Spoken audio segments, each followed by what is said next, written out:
આવી ગયા છે આપણા નયા વ્લોગમાં આપણે આવી ગયા ને આજ છે રક્ષાબંધન ને શ્રાવણ મહિનાનો સોમવાર છે. આ પબ્લિક આખી આપણે હાઈસ્કૂલ પર બેઠી ને હમણાં રક્ષાબંધન હોય એટલે અમારા ગામમાં ને હોળિયું જીતવામાં આવે. તાળી હોળિયું જીતા છે હવે કેટલા 7 વાગે તાળી તમને બતાડીએ. હાલો જોઈ લેજો તમે કઈ રીતના અમારા ગામમાં હોળિયું જીતે. હળબળ ને હોય જમાવટ હોય એમાં ધબધબાટીઓ બોલાય છે. બધી જૂની પરંપરા છે આપણા ગામની. અમારા ગામની અમારું ગામ છે કુકસવાડા, ધ ગોલ્ડન સિટી. તો આવી જઈ ગયો આગળ આપણા વ્લોગમાં બન્યા રહો તમે. હોળિયું કઈ રીતનું હોય ને શું હોય ને તમને બતાડીએ અમે. તો હાલો આવી જાઓ, મળીએ આપણા આગળ. બન્યા રહી ગયો બ્લોગમાં. આપણા વિડીયોને લાઈક કરો, શેર કરો ને મજા આવે તો તમે તમારે સબસ્ક્રાઈબ કરી નાખજો. ટેન્શન કઈ નું લેતા આવે. તો મિત્રો જો હળિયાની ફૂલ તૈયારી ચાલી રહી હતી. બેન પાર્ટીને વાગી હતી, આરતી બારતી કરતા હતા. આ છે અમારા ભવાનીમાનું મંદિર. આ છે મિત્રો હળિયું. જો આ લાકડામાંથી બનાવવામાં આવે અને પછી એની પૂજા કરવામાં આવે બધી. તો ફાઇનલી મિત્રો પૂજા ચાલુ થઈ ગઈ છે ને પૂજામાં આપણે પણ બેસી ગયા છે. અને આજે આપણે પણ હળિયું જીતવાનું છે. તો ગોર બાપા પૂજા કરાવી રહ્યા છે હળિયાની. પછી તૈયારી થાય હળિયું જીતવાની. તો આગળ જોયા આમ જોતા આવજો એટલે મજા આવી છે તમને. ખાલી કઈ રીતનું હોય બધી શું પરંપરા હોય આખી તમે જોવો એટલે તમને મજા આવી છે. વિડીયોમાં બનાવી રહી છું.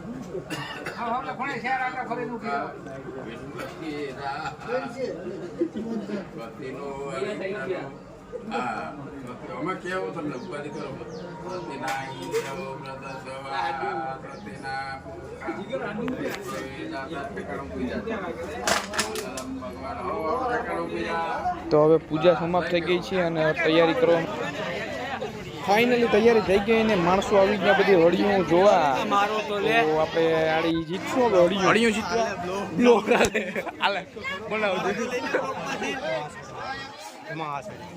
આ તારો ભાઈ છે.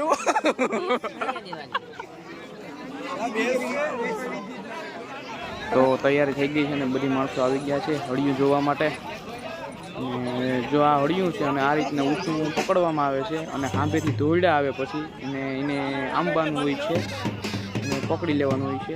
માણસો બધી જોયું પછી ગાડી આવી છે.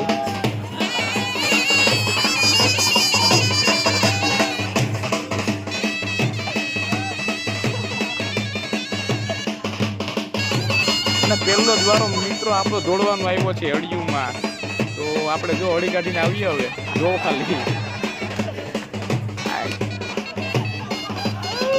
બીજા ભાઈનો વારો આવ્યો. આ બીજા ભાઈ દોડીને આવ્યો હવે. એ તો એમને ડાયરેક્ટ દોડાઈ ગયા ખાલી.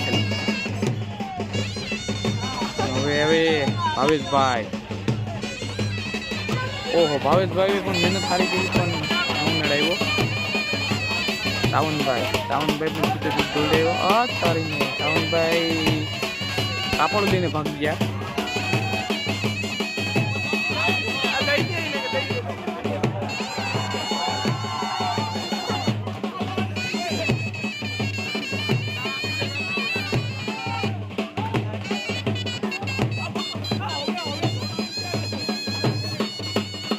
તો સાવનભાઈ આપણે હળિયું જીતી ગયા. કોંગ્રેચ્યુલેશન સાવનભાઈ.